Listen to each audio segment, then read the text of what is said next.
Netherlands தூதுவருக்கும் ஜனாதிபதிக்கும் இடையிலான சந்திப்பு. இன்று ஜனாதிபதி அலுவலகத்தில் இலங்கைக்கான நெதர்லாந்து தூதுவர் பொனி கார்பஸுடனான சந்திப்பு நடைபெற்றுள்ளது.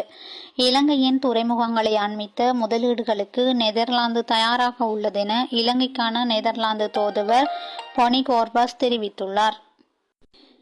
இலங்கை மற்றும் நெதர்லாந்துக்கு இடையில் காணப்படும் நீண்டகால நட்புறவை பலப்படுத்திக் கொள்வது தொடர்பில் இதன்போது கலந்துரையாடப்பட்டதுடன் இலங்கையின் சுற்றுலா, துறைமுகம், முதலீட்டு துறைகளின் முன்னேற்றத்துக்கு நெதர்லாந்து அரசாங்கத்திடமிருந்து பெற்றுக் கொடுக்கக்கூடிய ஒத்துழைப்புகள் குறித்தும் கலந்துரையாடப்பட்டது.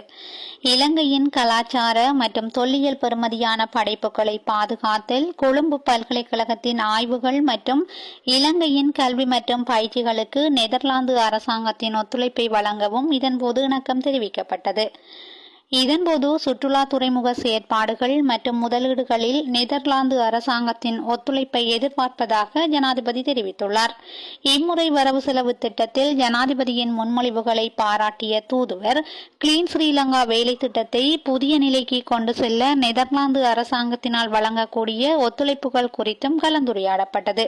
ஜனாதிபதியின் சிரேஷ்ட மேலதிக செயலாளர் ரோஷான் கமகே, நெதர்லாந்து பிரதி தூதுவர் இவான் புஜனஸ், நெதர்லாந்து தூதரகத்தின் அரசியல் அலுவலர்கள் தொடர்பான கொள்கை அதிகாரி நாமல் பெரேரா உள்ளிட்டவர்களும் இந்த சந்திப்பில் கலந்து கொண்டிருந்தனர்.